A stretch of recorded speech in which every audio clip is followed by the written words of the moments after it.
And it says we are live. Live Al, at Leeds. how's it going, man? I am excellent. Another great day in paradise. Happy New Year to you there, brother. Happy New Year to you, man. So I'm 2021. absolutely. I've got ice water. I don't know about you. I've got seltzer. Not even hard seltzer. No, I do like hard seltzer. Real men drink hard seltzer. yeah. Well, I guess we're not even real men today. There you go. Later we can be real men. The year's early. So I'm not a very handy guy. So some friends, we got a group chat going, and they were like, hey, let's all go go get some wings and go to the hardware store. I'm like, yeah, that sounds great. I love wings, and I mean, I can sit on the lawnmowers and pretend to drive them while you guys go buy stuff. I was just trying to think, what would my kids do? All right, so Al, I've got quite possibly the toughest question for you today. Is it Alan or Alfred? So we were very poor when I was born, and we can only afford 2 letters on my birth certificate. It's actually Al? Al was a little effeminate, so we went with Al. All right, so it's actually Al. Just Al. Okay. I think you might be the first person I've met where Al wasn't short for something. I'm just short in general, and so I make up for it that way. How tall are you? I am 5'6" and change. And when you're 5'6", that change matters, by the way. I'm 5'10" and a half. So I used to be 5'11" and 3/4. I am a giant in spirit. How's that? I have a big personality. I've also been told I have an obnoxious personality, so there's that. That's why we get along. So talk to me, man. CyberGuard360, what's going on over there? What's new? Oh man, so we are. I mean, it's been last year. Actually, I think in many ways because of COVID. Last year we grew 520%. Wow. And what's up? 520% sounds like an awesome number, and then some people say, well, if you have 10 people, 520% is not that big a deal. But we already started out with thousands, and so growing that precipitously. We are now in almost every country. We're in every state. I mean, we are growing like wild, and we're still the year has already started out on a fever pitch. A lot of it's got to do with some of the enhancements. One of the things we did roughly the middle of last year was we put the company into a dev sprint and a development sprint. And what that meant was that we took basically 2 years worth of development work that we were planning that was on our roadmap. And we said, okay, we are going to do a release, not a full point release, but a release every 2 weeks. And we're going to triple our dev team. So that, and as you know, they're all our own internal hires. So this isn't outsourced work. So we're going to triple the number of resources we had on the PII Guard platform. And we were going to take our 2 years worth of dev runway and shrink it to 6 months. That was what our goal was. And so by the end of December, we had 90% of that done. We will be wrapped up this month, and we will have done 2 years worth of dev work in the course of that, what amounts to 7 months instead of 6. So we missed the bar by 30 days, or will miss the bar by 30 days. I'm a little annoyed about that, by the way. But what that did was we actually redesigned 2 of the modules, and we've added integration with CRM tools. So Infusionsoft, as an example, you're going to be able to, much like our competitors use Infusionsoft to run dark web scans and for prospecting. But we're also doing that same Infusionsoft integration with some of the other modules. So you'll be able to run cyber assessments using your CRM and then use that for prospecting. And so we've done some really We've opened up some API work, so we're doing some really great. This year is going to be equally as impressive from a dev's perspective. Not as aggressive on the sprint side of things, but we're going to be starting to do things beyond that are just outside the box, and really do things that are going to change how MSPs are able to evaluate the cyber posture of their clients. So, do you think any of the recent cyber breaches are going to or have already made it so that you're getting some new clients? Well, we are definitely getting new clients because of them. One of the interesting things about, and as I know, maybe your audience doesn't know, I also own an MSP. Mm-hmm. And so we've picked up new business in both businesses, right? So, and these breaches have been helpful for that. On the MSP side, because we were a security-centric MSP before security was even a topic for MSPs. If you remember the story, CyberGuard was born because my MSP was in security. And we built our own platform, which later became PII Guard and the other platform, CyberGlass, because we actually built that platform for my MSP. And we spun that off into a channel business when all of my MSP colleagues wanted to use it. And it wasn't built for anybody else. And not because I didn't want them to use it, it just really wasn't built to be basically wide scale adopted. You either had to use the tools we use or you couldn't use our platform. So that's actually how CyberGuard was born, for those people who don't know that story. But because we've been so security centric and everything we do is security centric, that we've taken on new business in the MSP from other MSPs who just, their clients would ask them, "Hey, do you do this?" And they're like, "I don't even know what this is." And so, they were getting our marketing materials, and before you knew it, we picked up, another 6 figures in business last year on the MSP side of life.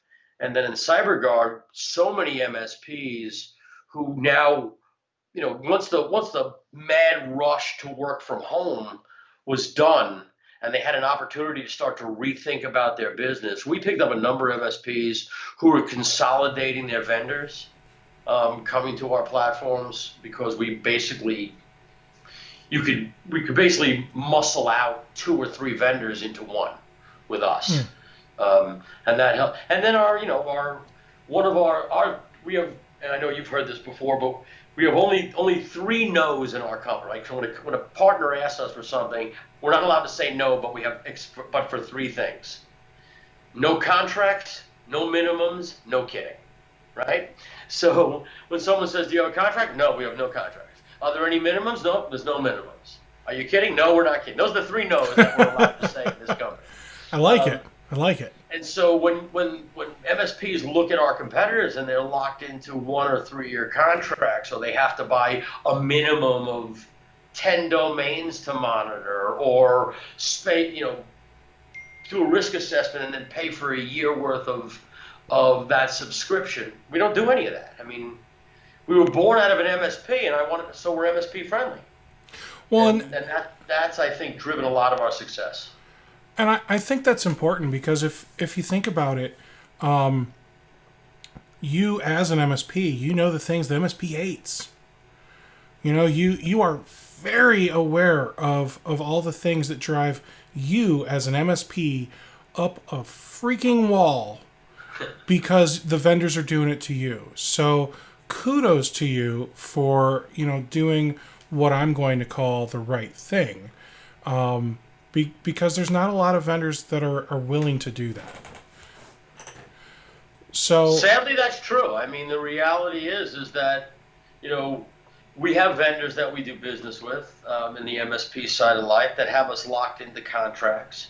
I understand why they lock us into contracts, and we thought long and hard about that in CyberGuard before we decided that there were to not do contracts. I mean, there's a business reason for the contract that's more than just profit, right? Mm-hmm. It's the same reason why MSPs put their clients in contracts. There's Well, a yeah. business reason why they do it. That's not just profit driven. You want to make sure that if you have stable revenue, you can predict HR, you can predict infrastructure, you can predict. It creates a stronger foundation for your business. And so it's why MSPs do it. I mean, we put, in my MSP, we put our clients in 3-year agreements. I don't deny that. But at the same time, I wouldn't manhandle one of our clients and force them to live with that if their business went south. That's not true with our vendors, right? Depending on your vendor, they will manhandle you. And to be fair, you're in a contract. You got to live up to it. Yeah. If your vendor doesn't want to help you out, well, that's something you deal with at renewal. Yeah, and I get it. It's just frustrating, man. It is. So the one thing I want to talk about with you regarding, vendors and contracts and all that good stuff is, I feel like a lot of vendors are, as you said, worried about the bottom line. That's why they stick you in the 12, 24, 36-month contracts. And I feel like they're more worried about what kind of private equity money can I get? What kind of investors can I get? Can I get my business purchased? And because they're more worried about a big payday, I feel like that is hurting us as the MSPs. Is that something that you've felt as an MSP? Yes and no. So, to be fair, I enjoy, I'm using that word enjoy a little bit liberally here. I enjoy sitting on both sides of the fence. And so, if you think about, let's think about bigger vendors in the space, right? I mean, let's think about some of the guys that do PE, that have been involved in PE lately, whether it's ConnectWise or Kaseyo, Tomo Bravo, et cetera. It doesn't matter.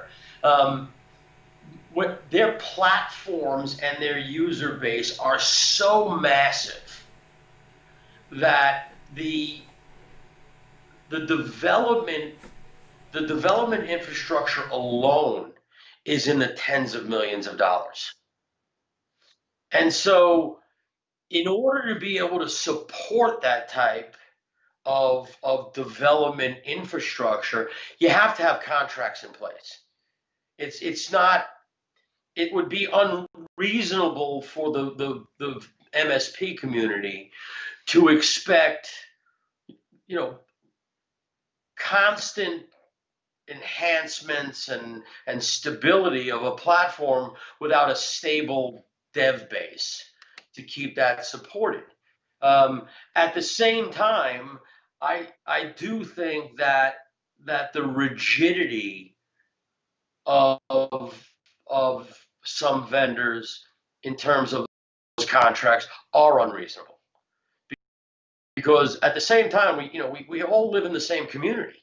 I think about the IT service space like my own neighborhood where I live, right? These are the people I see every day. These are the people I talk to every day. These are the people I communicate and commune with at the conferences. And so that is a familial bond in our community, both amongst MSPs and between MSPs and vendors. And I do think that vendors should have at least a mechanism for struggling MSPs to be able to not be bound by those agreements. Wanting to cut costs shouldn't be a reason to let somebody out of an agreement. But if your business is down 30 points, I should be able to go to you and say, listen, my business is down 30 points. COVID crushed me. Have some mercy over here. And get a fair hearing in that regard. So I think there's a give and take on both sides of that. And I say that because I sit on both sides and I understand really both sides' voices in this. And I think that MSPs need to own up to the fact that they signed an agreement, But vendors need to own up to the fact that not every MSP is going to come out on the other side of pardon my French to the community, the shitstorm that was 2020, and then still be healthy enough to be able to afford the bill. And that's not just the function of COVID. 2020s happen every year depending on the vertical you're in. Mm-hmm.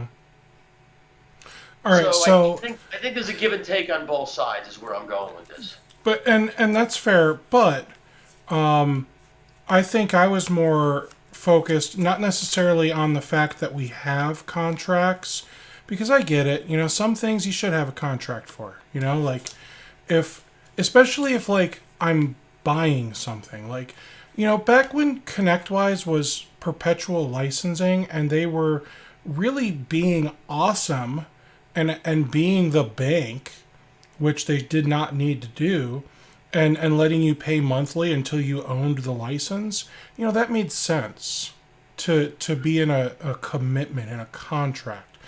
But still using ConnectWise as the example here,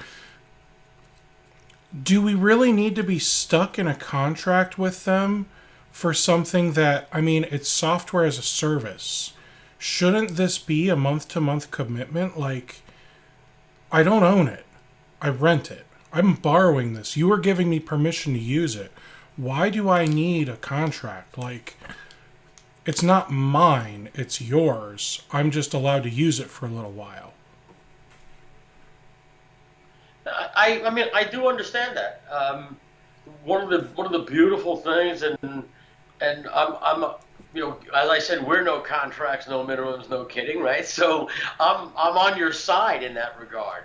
The beautiful thing about the market is there's so many people, there's so many players right now in the PSA and RMM space and there are some of them that are month to month, right? So if you think about the landscape of vendor choices that you have available to you, if and this I guess would be an argument for contracts to some degree, is that if you don't like the contract, go to a vendor that's month to month. And if enough people do that, you know what ConnectWise does? They go month to month, right? So if the market is willing to accept a contract, and ConnectWise is the single largest PSA out there today, right? If the marketplace, if their sheer numbers dictate that the market is willing to accept it, you can't really argue with that. You're not wrong. I mean, think about it as an MSP for a moment, and your clients.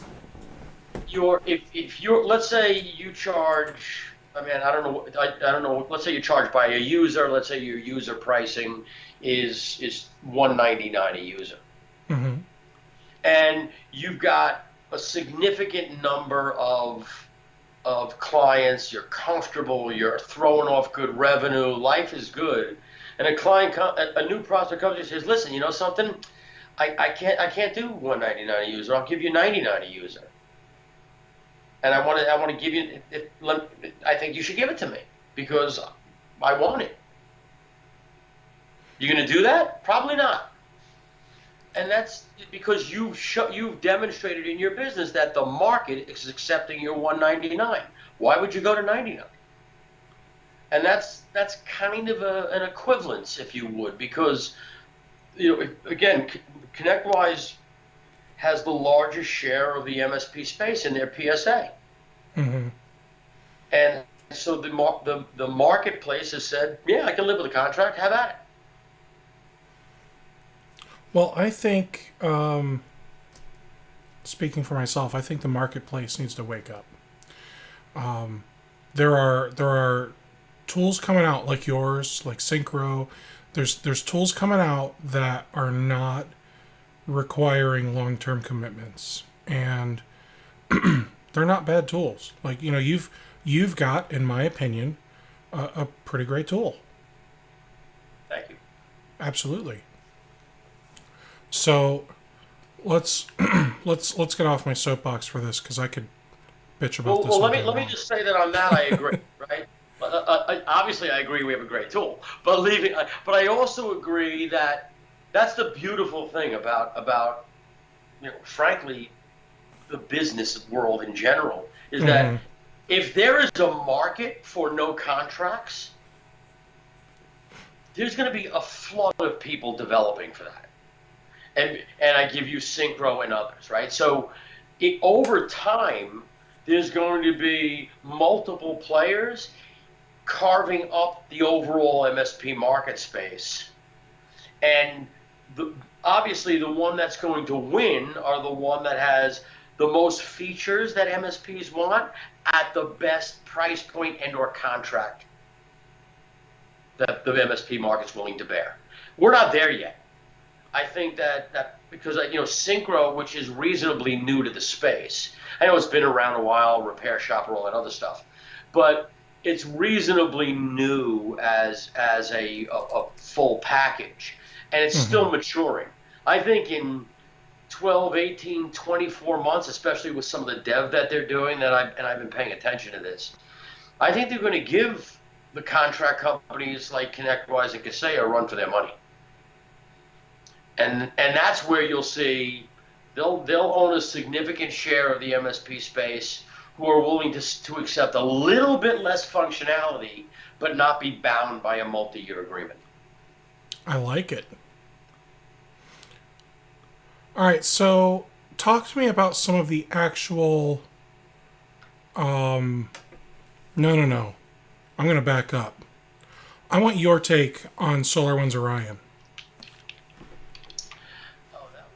Awesome. So, the geek in me loved it, and not because of the havoc it wreaked. I mean, I like zero malicious BS. Even my worst enemies, who I like to daydream of hurting, I don't want to be malicious towards anybody. I always want to win in the marketplace of ideas. But from a purely geek perspective, it was brilliant. I mean, it was just a brilliant piece of hack. Having said that, I think that it is a great example where players who are charged with being responsible almost always fail to look honestly in the mirror. And I think SolarWinds and FireEye are just glaring examples of the pomposity of ego. And I think, by the way, that's true for anybody who sits, sort of in that grandiose seat. So it's not just they happen to be the one in the headlines, right? They so full of themselves in terms of their skills and their market width and all of that they just never took an honest reflection of themselves. Said, are we doing the best we can? Is everything right on our side? Are we testing ourselves the way we preach we should be testing others? Like, where are we falling down? Do they hire third party people to evaluate them? Clearly the answer is no, in spite of what they say, by the way. So I think it's a great example and a great lesson, frankly, for the entire community, MSP and vendor alike, that we all have an obligation to put ourselves through the test on a regular basis. And not by doing it ourselves. Like, doctors should never be their own patients. MSPs should not be testing their own systems. Vendors should not be testing their own. I mean, you got to bring in somebody who's paid to find everything. And so I think that's a great example and a great reminder for the community. We do. I mean, we don't do anything internally. We bring in third-party people to look over our systems. We put our platforms go through regular and routine app pen tests from third-party certified organizations. We do that because we are, as in my MSP, we are a security-centric provider, meaning what I mean by that is we take security extremely seriously. It's a more expensive way of doing business, but it's the right way to do business. I'll agree with that for sure. All right, so can you, as a security professional, walk me through? Because I see all of these very technical posts, but talk to me like I'm a small MSP that really doesn't do security very well. Talk to me like that guy. What the hell happened? So there was really simple.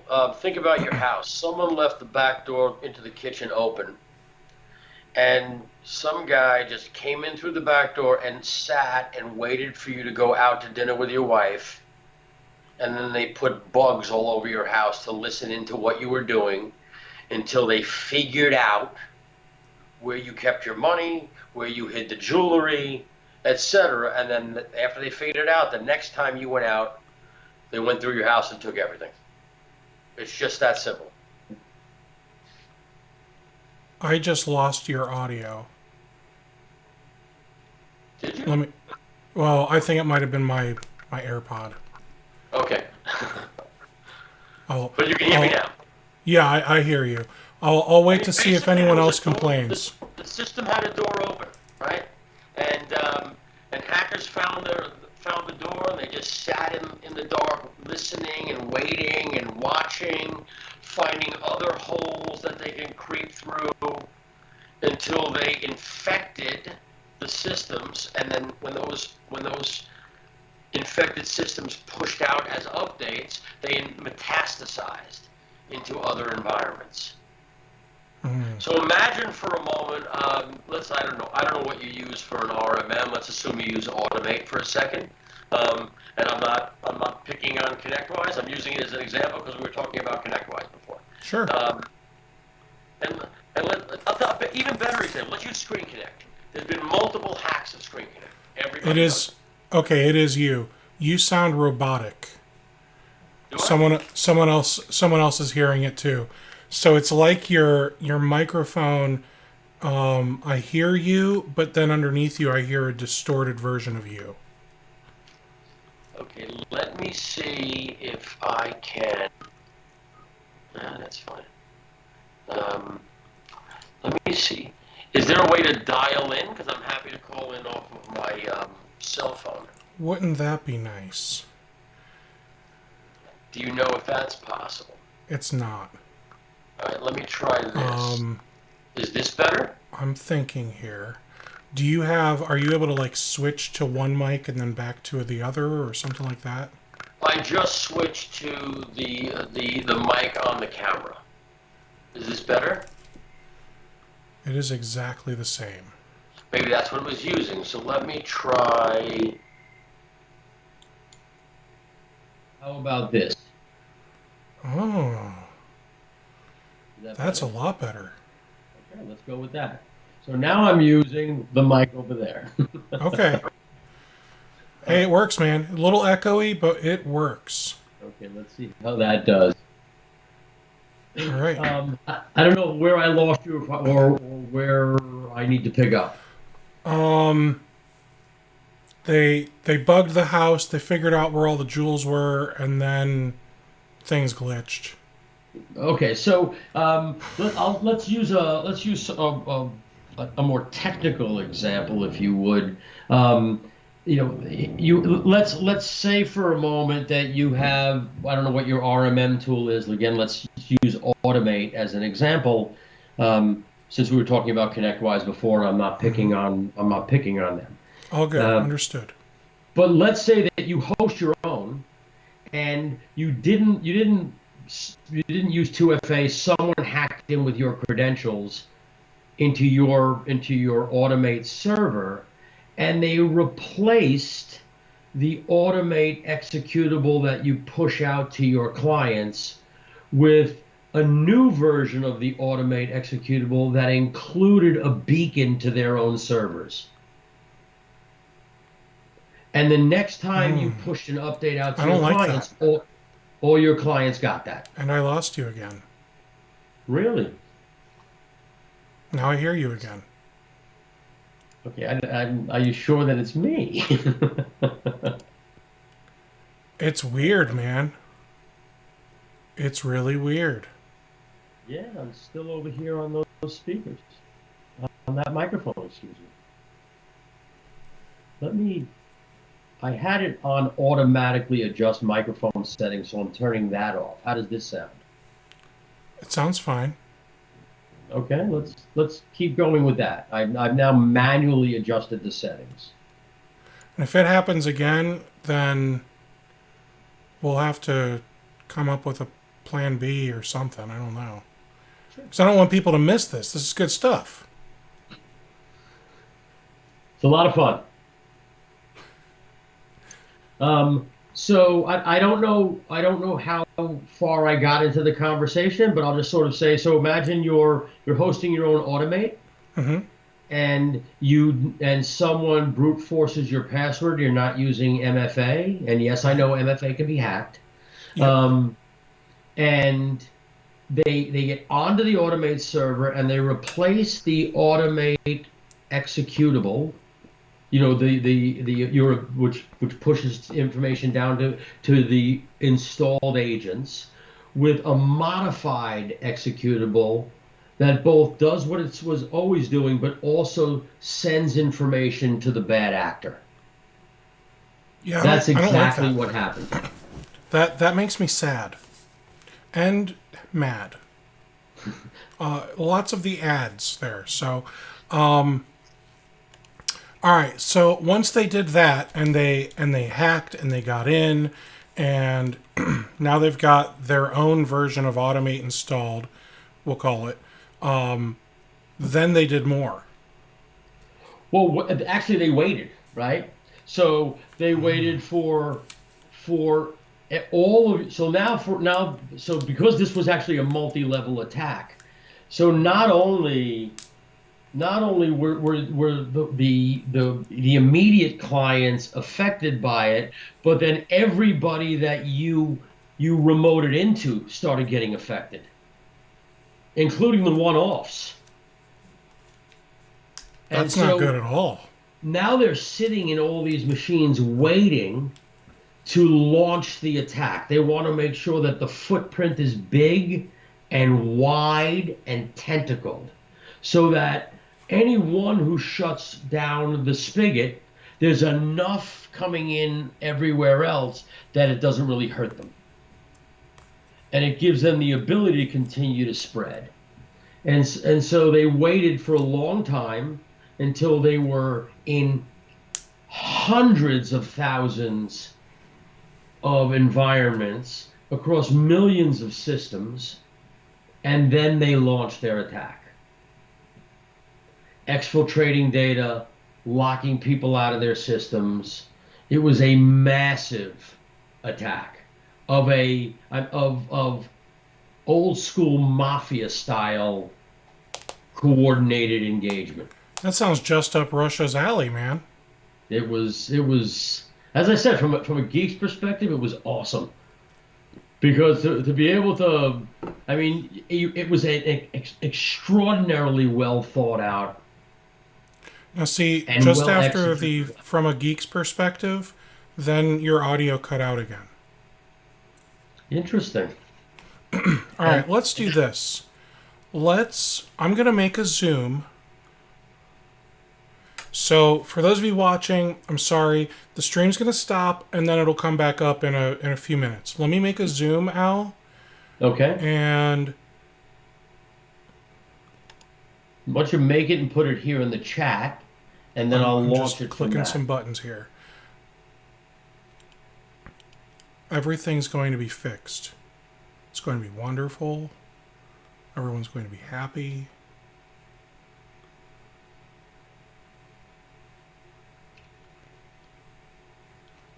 Making people happy is a good thing.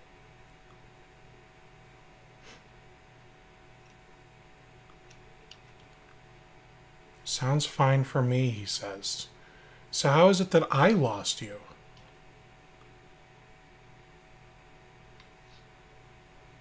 Something on the Fine, speakers? Let me switch to speakers. Do I hear you? Can you hear me now? I hear you.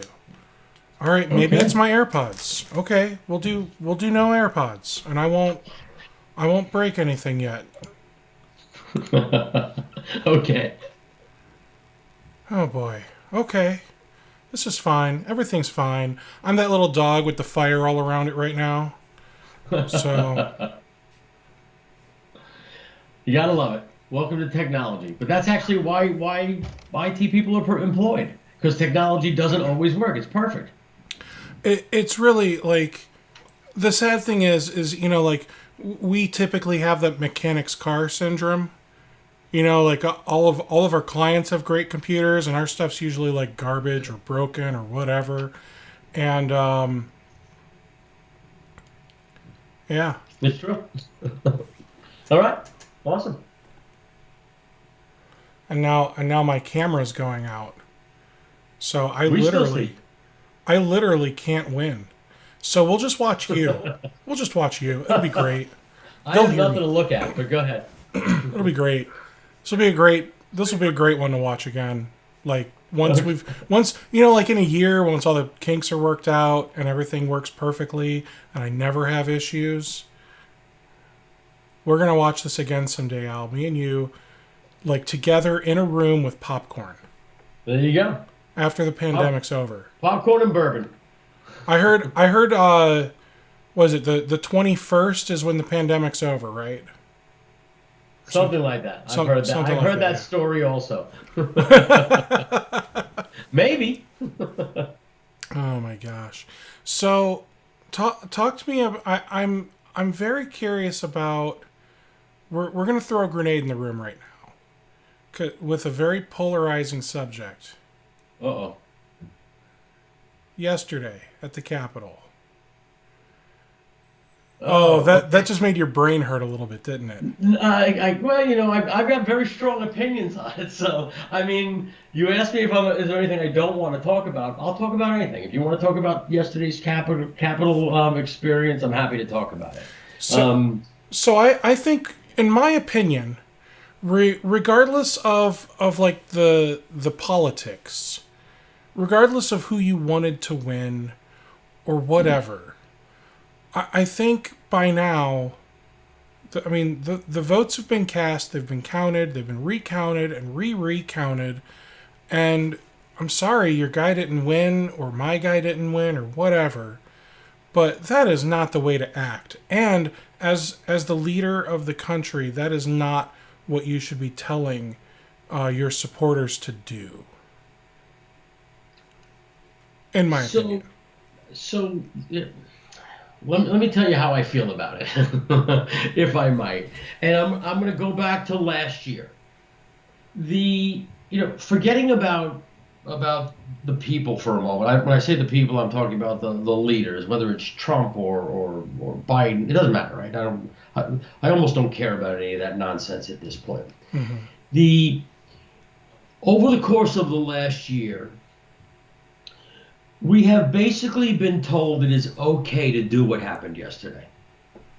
Whether it was San Francisco or Portland or Washington or Minneapolis or you name it. There isn't a place that wasn't in the headlines, on the news, all over social media, where people, the resistance, weren't vandalizing and looting and storming and raiding and in some case murdering people all over this country. And our leaders and our media told us it was okay. They flat out said it. They said they're protesters, it's their free speech. I mean, for Christ's sakes, the Portland mayor gave them a chop zone. and let them set up a country in a country.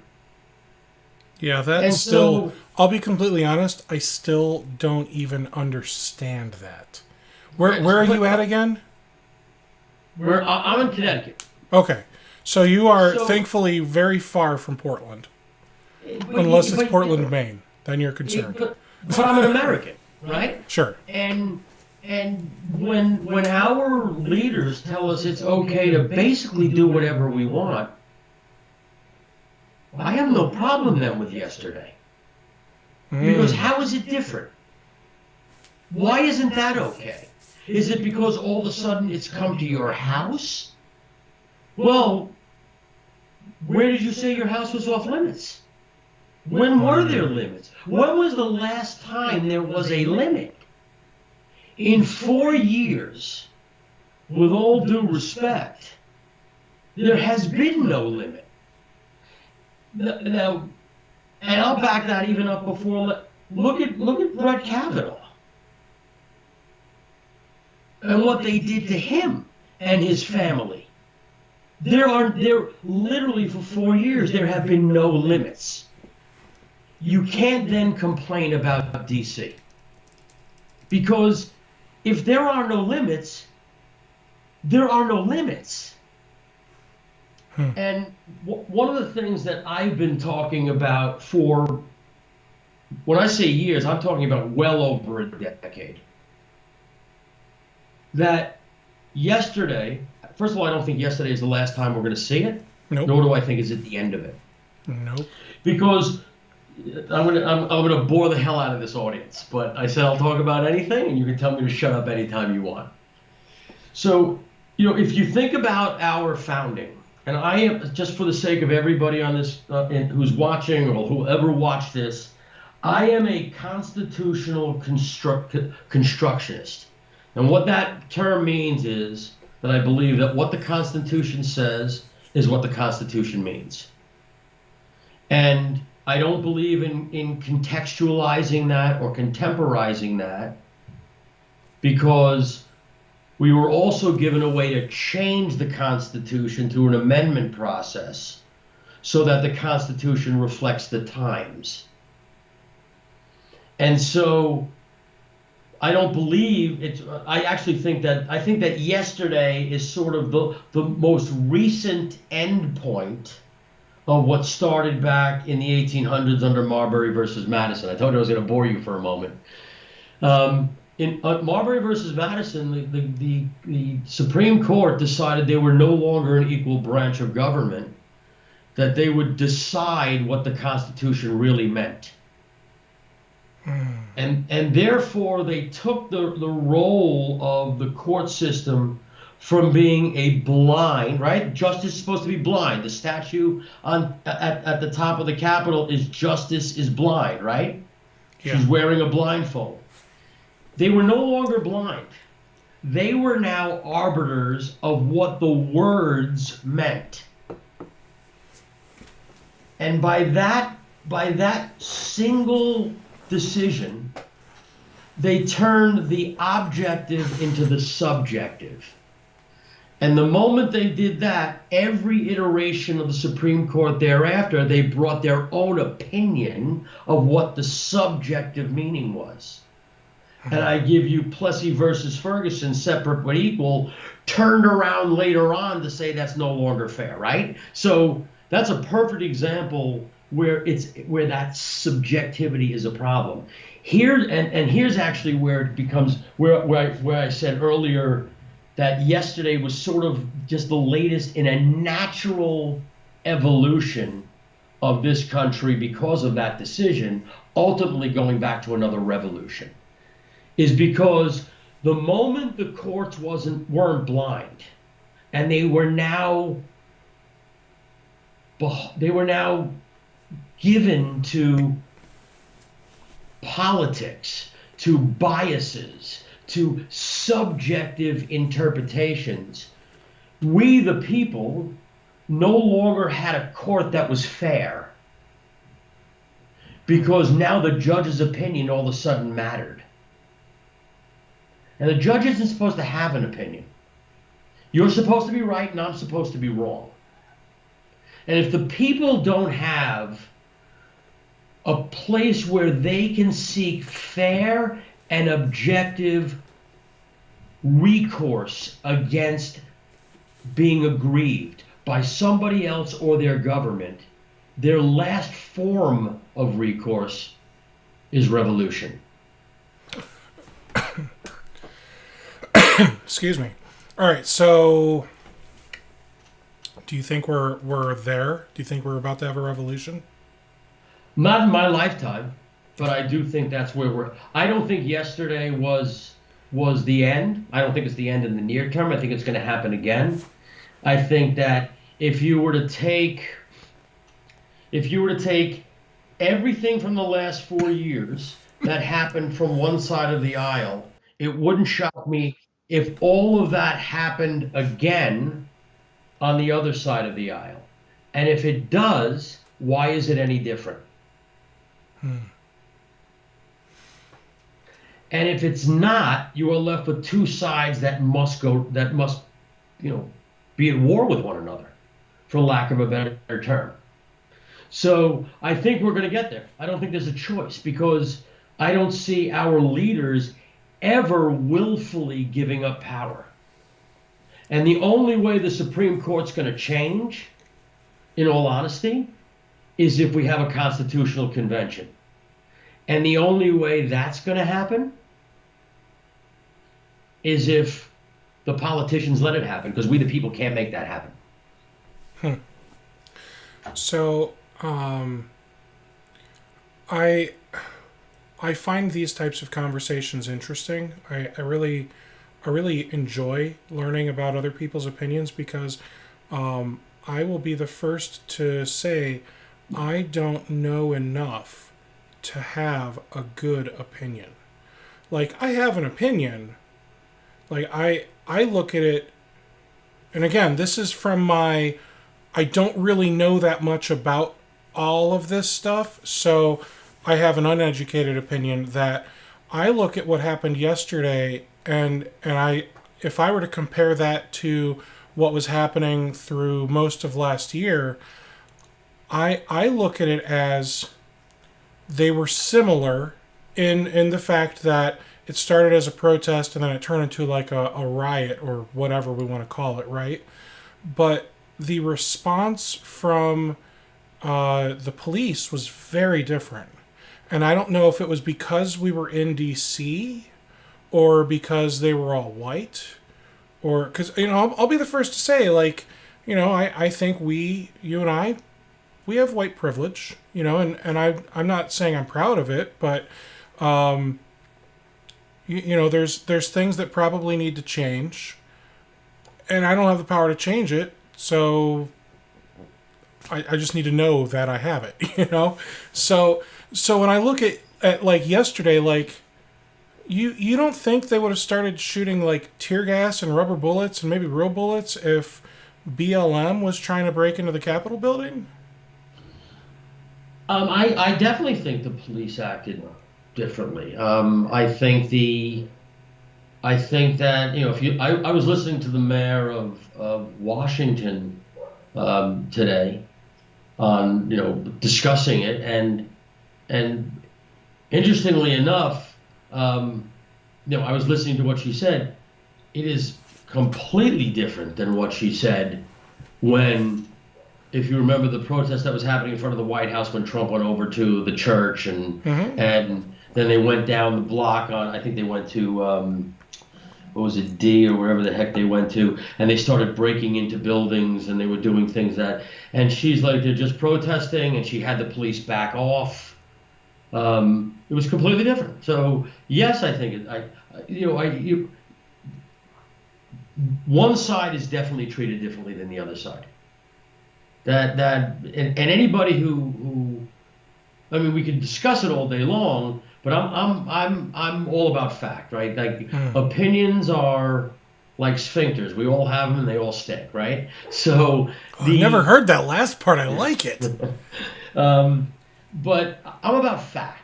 So, I'll give you 100 incidents of one side, violently protesting and the police being told to stand down. Show me 100 instances where that happened on the other side. If you do, then I will immediately say I was wrong and both sides are being treated fairly. But I watched the news. Now, you could argue the news isn't fair and the news doesn't show you everything. That's probably true. But let's assume that for a moment it does. If you just look at the news, there's not an equivalence between the two sides, and therefore one side is certainly treated differently than the other, simply from that. But I'm happy to entertain, because I'm also happy to be wrong. Like, I'd actually prefer if I was wrong.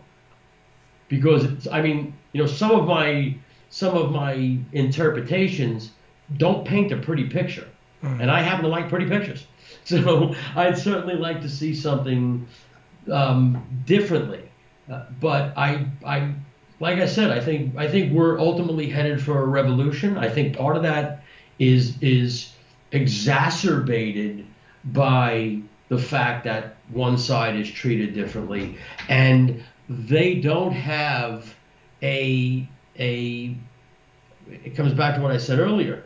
If you're being treated differently and you don't have the ability to go to a court and be treated objectively, what is your recourse?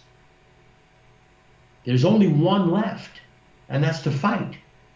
There's nothing else. You either accept it.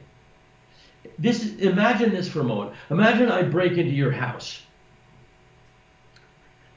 and I'm just beating you about the head and neck, and then I stop and I eat dinner. You run and tell somebody, and there's like, yeah, there's nothing we can do for you. At some point, you're going to have to actually fight me to stop that from happening, or you're just going to have to accept it for the rest of your life. And that's kind of where the people are at. If they're not being treated fairly and they can't go to a court for that fair, this is how yesterday happened. They went to the courts and were basically told that yes, these local elected officials and these local appointed officials and these courts went against the legislature, but you have to live with it. What do you mean? Like, the Constitution's clear. Only the legislature can decide how an election will be held. And so if that's the way it reads, and then areas within a state do things differently than the way their state said they're supposed to be done, and you can't do anything about it, and because you lose, what is your alternative? So, M. Silk Jr., what are we talking about today? I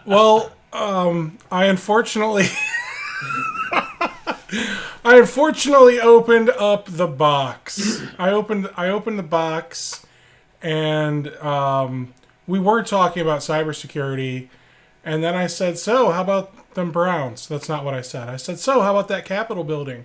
And then we started talking. Can we talk about? We'll get back to cybersecurity in a minute, but how about them Browns? I'm not a sports guy, but I'm close to Cleveland, and I think we're in the playoffs, right? Like, we're in. Are you not a sports guy either? So here's the thing. I stopped following sports a couple of years ago because when they got political.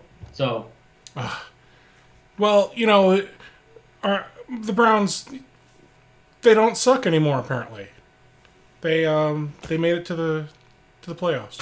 So, all right, let's get back into cybersecurity.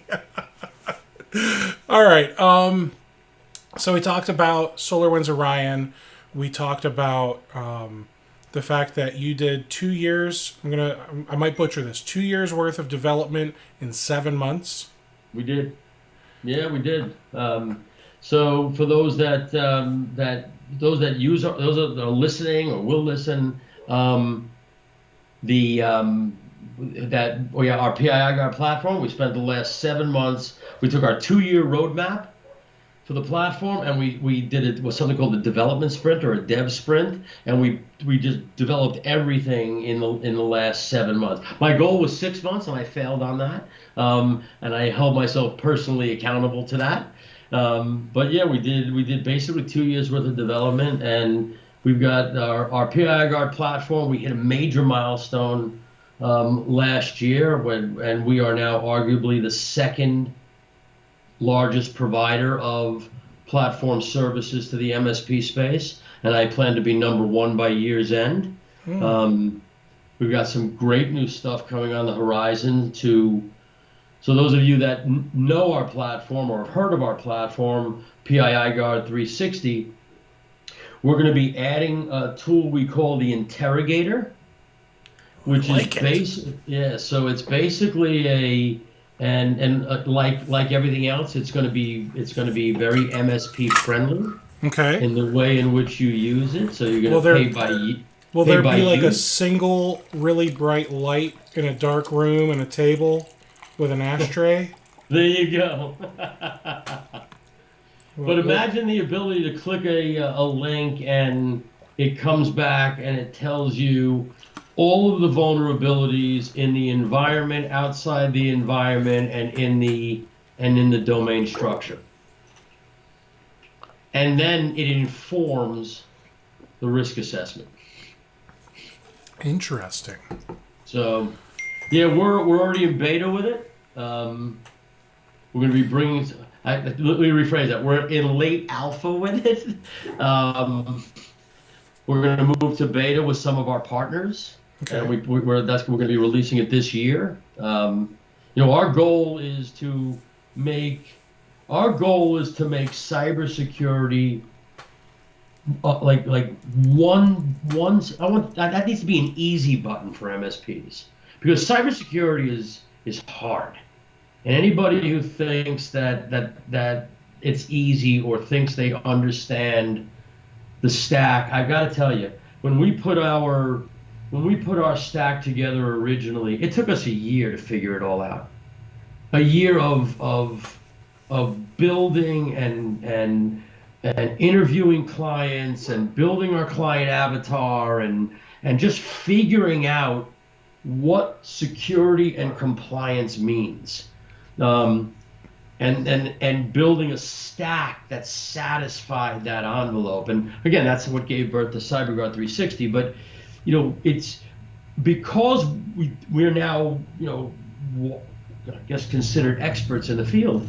Knowing how hard it is, and knowing that MSPs really need to do this because it's in all of our interest if everybody's protected. It's not a black eye on any one of us is a black eye on all of us, because it means that the client community don't know who to trust. And so I'd rather every MSP be safe and protected and practice good cyber hygiene than even leaving one out. So what our goal is to take what we have and build on that, and then try to create that easy button for cybersecurity. And that's our goal. So I think we're well on our way. I got to tell you, we're well on our way. All right. I do like an easy button. There you go. So what is the most exciting, most anticipated feature that you wrapped up in that dev sprint? So probably the two biggest enhancements that one of them, so we released one of the enhancements released in October. We one of our partners, because of the enhancement, got an 1,100 seat deal. 1,100 seat deal. Let me repeat that. An 1,100 seat deal. But why? How? Okay, so we have, I think, to me personally, one of the strongest features of the platform is our policy module. And so a policy module is exactly as the name implies. We have, a set of 100 policies and procedures that are included in our platform. Our policy module has the ability for an MSP to push down different sets of policies, acceptable use policies, written information security policies, information security and safety policies, best practices, etc. Push them down to their clients and automatically brand them in their client's name so that they're effectively ready to go with the push of a button. Okay? And you can build curated policy sets. So if you have clients in the HIPAA space, you curate a set of HIPAA policies, you choose the clients you want them to go to, you click publish, and all of those clients now have that policy set with their name in it and all their customizations automatically in it. And that customization, along with allowed this particular partner of ours to close an 1,100 seat deal, because basically they got the HR department to buy into it, and now 1,100 members of the hospital now live and die by the policies. Okay. So for the people watching, refresh their memory. Maybe they don't know what CyberGuard360 is. Oh, okay.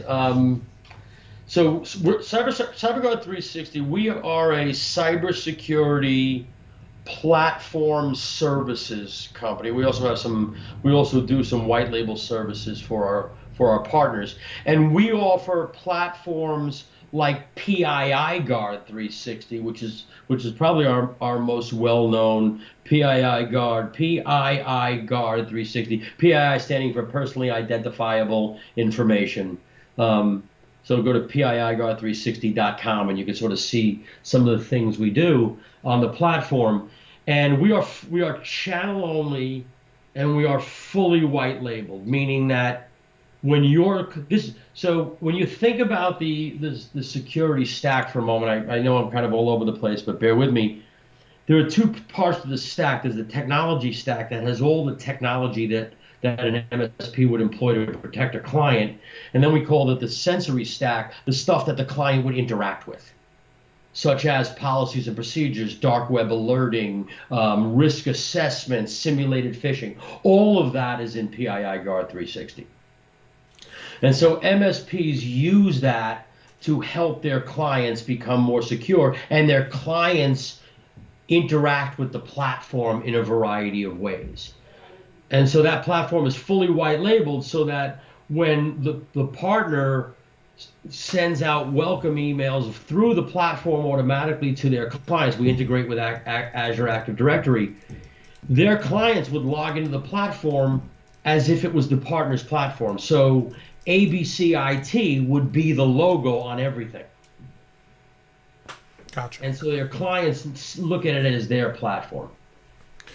Okay, and who is like the perfect MSP to come on board to your stuff? Oh man, who's the perfect MSP? I want to say everybody, but that just sounds like such a BS answer. The partners that are making money, and we have lots of partners that are throwing off six figures a year with this platform right now. And I don't say that casually, because what they've done is they've integrated it into their solution. Right. So and that's the best way to do it, man, because you can't sell. You can't sell Microsoft 365 and make $2 a license and make a lot of money off that. You have to put it in your solution. That's exactly it. And so, the partners who are making money, they build a security solution that includes the platform. And when they do sell like sub pieces of it, so we have one partner who put together a plan that they call it the end user security solution. I forget they have a name for it. Don't ask me because I just can't remember it. Okay. And all it is this dark web monitoring and simulated phishing and training. And they sell it for $3,000 a year up to 25 users. That's amazing. And I mean, they're selling it. And it's because the platform lets them do all of those things and report to the client on it. And so the platform does all of that, but it also does things on an automated basis. So it's not the partner sending reports. The platform sends an automated report every month to the client saying these are how your users behaved on phishing. These are how your users went through training. These are the security shorts they viewed and those that didn't view it. And so these automated reports are making the partners look like heroes because that's how it's communicating with their clients. So I know with some of these other tools, like, it sounds great. Just like you sign up for an RMM. I was talking about this yesterday with Amy. And you sign up for an RMM and you get excited because they sell you on the dream of everything's going to be automated, and then you open it up and you're like, oh, I have to like set everything up. So give me the 30-second version. How much setup do I have to do? I sign the contract, you give me my login. How much setup do I have to do before I can sell this to a client? So here, the onboarding process, you go through a 30-minute onboarding call with one of our account managers. Okay. And on that call, and so we use Infusionsoft for our CRM. So you get a few emails within the first hour of signing up. One of those explains our pricing in detail. We want no surprises. The other one is to book an onboarding call. That's going to be key, because you're going to get your login immediately, but you're going to look at it and say, all right, what the hell do I do, right? Mm-hmm. Like, where do I go? So it's a live 30-minute call that gets recorded, so you have access to go back and look at it. Okay. And it walks you through the entire platform, including how to set up clients, how to integrate it with Azure Active Directory, how you would use training, where the resources are. We have videos and a help and all of that, so that if assuming you've done that, you're off to the races. And it's not hard to learn, so I don't think you could go in and figure it out in reasonably short work. But the reason we do the onboarding, and remember, it's $1 for 60 days to kick the tires. So it's not like the onboarding is making us any money here, right? Sure. But it's so that you learn how to really put the platform to work in your solution set, so you can start to make some real money with that.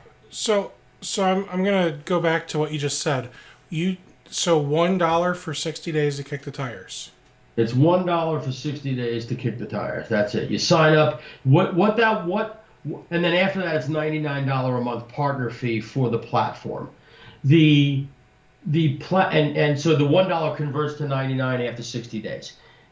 What you get in the platform is you get all of the features of the platform: dark web search, dark web monitoring, simulated phishing, NIST-based risk assessments, almost 100 policies and procedures on the policy module, which with incident reporting and a variety of other things, and other pieces of the platform. You also get your own company as a client account, so that you can use it for your own team. NFR? So you can fish your own, an NFR copy just for you. So you can keep your own company in check. Okay. Monitor your own company on the dark web. And I know people think dark web is a gimmick, but if they think it's a gimmick, they don't understand its value in the security life cycle. And then we also give you a full demo account, so that you can demo it for your prospects and clients without having to purchase a demo account and pay for that. So, and then you get 50 dark web searches a month, and you get several other things with that are included in that. So let's talk about the dark web for a second. I know some people love dark web monitoring, and other people think that paying a company like yours is unnecessary because that Have I Been Pwned site has an API. Why wouldn't I just use the API and do it? So are you using Have I Been Pwned is my first question. The answer, okay. No, absolutely not. So you're using a different tool or your own proprietary blend of whatever to search the dark web. We are. So there are, like every other market, there are wholesale vendors out there that we all that there's probably a half a dozen at most. And Have I Been Pwned is one of them, by the way. Sure. The reason we don't use Have I Been Pwned is because they tend to be a BDL, which is known as a breach dump lake. And what a breach dump lake generally is are vast amounts of data that has not been deduplicated, verified, or authenticated. And so it creates a number of false positives. And our goal is good data, not tons of data. I want real data. And so that's why I said, if you don't, the dark web is an extraordinary valuable piece of the security envelope for your client, because if used properly with something like ATO or vendor compliance, you're really providing an invaluable service here. And I don't say that because we sell it, right? So as you know, we offer dark web monitoring for $9 a domain. You don't have to buy a bundle of domains. You don't have to spend, and we talked about this earlier, there's no contracts, no minimums, no kidding. So if you're going to monitor one client, it's $9. You're going to monitor 10 clients, it's $90. You turn it on for 3 months, you turn it off, then you don't pay anymore. So, it's not like we're making a ton of money on dark web monitoring. It's because we believe it's invaluable in the life cycle of your client's security posture. And as an MSP, you should be monitoring it, and you should be leveraging that to provide things like ATO, which stands for account takeover, or vendor compliance, to ensure that you're protecting them the best you can. Now, you could argue, I'm going to get on a soapbox for dark web, so don't mind me for a minute. You could argue, well, it's already on the dark web, therefore it's out there. Yes and no. So if you're getting your data from BDLs, from breach dump lakes, chances are they've hit the lake post-sale, which means by the time it's gotten to that lake, it's already been sold 1 to 20 times on the dark web, and now it's just getting dumped there. And that's generally what happens. But there are areas of the dark web, depending on the way you troll the web, and our vendors and the way we troll the web, we actually participate in the transaction, sometimes pre-sale, so that we can get the data before it's sold. So it shows up in our lake as a valid piece of actionable intelligence. And therefore, you can do something with it. And we've had recent examples of this where we've had data that we've had that almost nobody else had, 1 or 2 other people had, and they're like, how come that's a false positive? I said, no, that's actually a real one. And then a month or 2 later, it was everywhere. So I know you're gonna have to get going here, but there's one thing I would love to do, and maybe we can schedule another one of these in the near future. Would you be willing? Like, I am fascinated by the dark web. Okay, I downloaded Tor, and I'm like, okay, I've got Tor. I just go to Google and look up stuff, right? Like, I have no idea what to do to like poke around the dark web, and also I don't want to end up on a list somewhere. So just because I'm poking around, so would you be willing to give us MSPs a tour of the dark web? No, I'm not saying show us how to like buy drugs and hitmen and stuff, but can you kind of just show us around sometime? I will. So my hesitation is that some of it is illegal.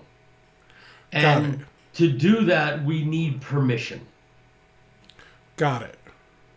Who do I get permission from? I'm not saying that as a way to back out of it. I'll talk to our team, and I'll see how much we can do. Because I don't break the law. It's just that's.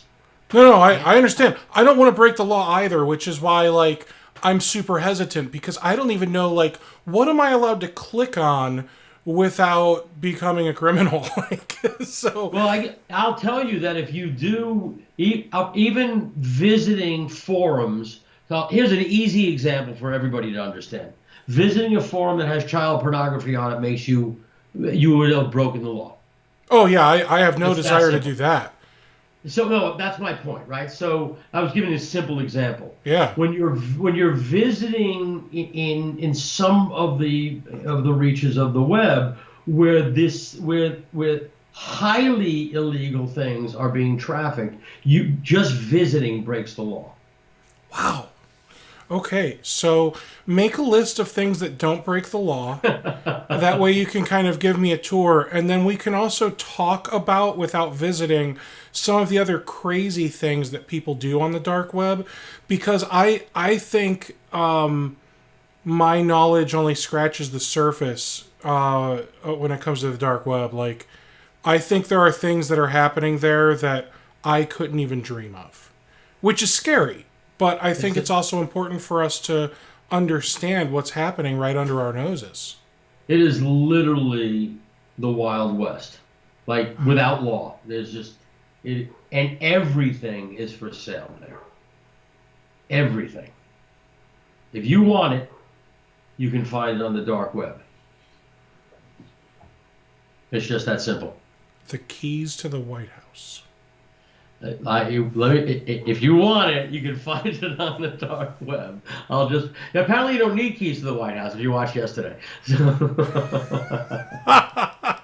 No, I meant like I just want to drive up, hit a button in my car, the garage opens, I walk in, I say hi to the food staff. I was like, hey, can you make me a peanut butter and jelly? And then I just go sit in the Oval Office, pick the feet up, and drink a Frosty or something. Like, I just I just want, I'm the guy who, when I was in high school, I was in this. I'm gonna leave you guys with this. I was in the Cisco CCNA course, along with the Novell CNA course, in high school at the vocational school. So in the Novell course back in 2001, when Novell was still really cool.